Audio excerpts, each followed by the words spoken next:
Welcome back to Does Anybody Remember? This is it, the one that we've all been waiting for. Today I'm going to be talking about One Day at Horrorland, parts 1 and 2. A Goosebumps episode that I teased way back when I talked about Night of the Living Dummy 2, and my most recent video, King Ramses' Curse. Before I jump into the episode, I just want to give my thoughts on it. Like I said before, as a kid I never really watched Goosebumps because it used to scare the shit out of me. But sometimes I would catch snippets of different episodes here and there. This was definitely one of them. And from what I remember, this episode kicked ass. I put it up right next to Trilogy as one of the best. We begin the episode with a sweaty-ass family in the middle of what looks like the beach before you get to the water, trying to look for a place called Zoo Gardens. You know, rewatching this episode made me wonder, how the fuck did they get all the way out there? They're not even on a road. Just sand. Dads before GPSs were invented were just a different species of stubborn idiot, weren't they? Anyway, the dad gets this determined look on his face and he drives off, while seagulls fly all over the car. After finding an actual road, the family is attacked by Super Mario's fireballs. In their confusion and terror, they notice signs pointing them in the direction of Horrorland. They make it to Horrorland, which is so obviously like Central Park or some shit. Kids can go on a couple of rides while we ask where Zoo Gardens is. I don't know. What could happen? It's an amusement park. You ready, kids? Someone can put a bomb in your car. Then the family meets a horror, which are the monsters that run the park. And I have to admit, in my opinion, those monster costumes were pretty cool. No, please. You're our guest today. Admission is free. Really? Wow, that's great. That's not a good sign. If an amusement park is free, that means it's very unsafe. Now, I'm not going to run through this entire episode shot for shot because that would be dumb.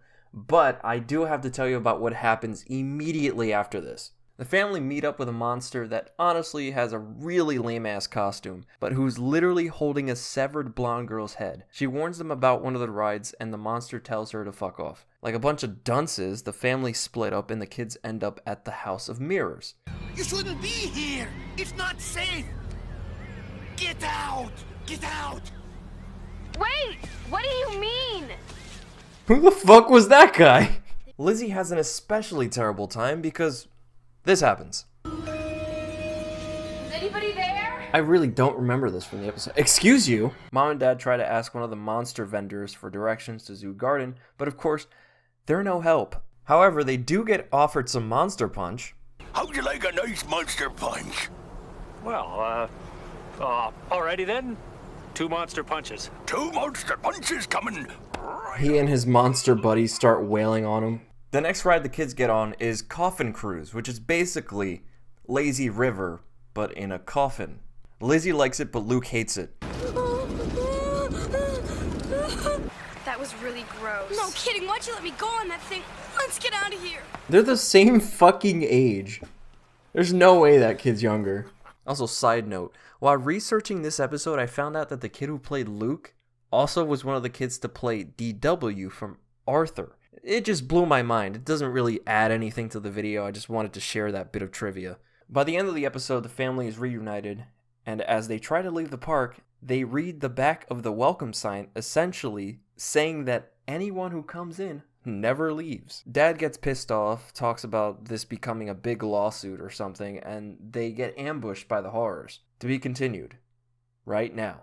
Dad thinks he's a big man and tries to rip the monster's face off. The family finally realizes that these are actual monsters, and they book it. Only to run into the same door they saw a different family be forced into the last episode. They end up at the Price is Right Evil Monster Edition show and are forced to participate. Then they pull an Even Stevens movie twist and tell the family that their shenanigans at Horrorland were part of something called Horrorland Hidden Camera.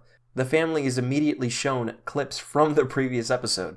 The monster tells the family that if they leave, they'll miss out on getting a chance to win a new car, and like the fucking idiots they are persuaded to stay. After hair and makeup, the family begin playing the game called Raw Deal. What precedes is a collection of just bad jokes being fired at the viewers, one after another. The episode really gets good when the family tries to guess letters for a mystery sentence. One of my favorite parts of the episode is when we cut to a monster commercial reminiscent of those really corny love song collection commercials that were around back in the 2000s? Those times were honestly the dark ages. Mom solves the puzzle by guessing that the sentence is "the Morse family is lunch." They celebrate for like a hot second and then the sentence sinks in. Monster Man cuts to a commercial break and then literally seconds later he cuts to a fake monster commercial, this one being about human action figures that one can buy. The Morses win a chance to win a new car by being given the choice of picking one of two doors. One that leads to the car and another that leads to getting mauled and eaten by a ravenous monster named Ripper the Killer Beast. Guess which one they pick? Say hello to Ripper! Before they're killed, the monster from the previous episode that was telling the kids to get out appears right the fuck out of nowhere and helps them escape Ripper's dungeon. Turns out this guy was supposed to be the real host of the show, but he was booted off the project. And then he just gets eaten. Soon after, the Morrises escape the park through a hole in a chain-linked fence, rush into their car, and get the hell out of there. They end up at the beach again, which it turns out that the object that was placed on the car was no bomb at all. It was something that makes it basically Bluetooth. Monster Man takes control of the car and makes it drive real close to a cliff, where we are left on a cliffhanger. Big surprise, as the monster couple watching the show get fed up with it and turn it off. I'm just going to assume that the Morris family is no more after this, because you usually have to assume the worst when it comes to Goosebumps episodes. This will probably be my last Goosebumps video for a while at least, so I hope you guys enjoyed it. Please leave a like and consider subscribing to watch more content like this. Thanks for watching, and I hope to see you again soon.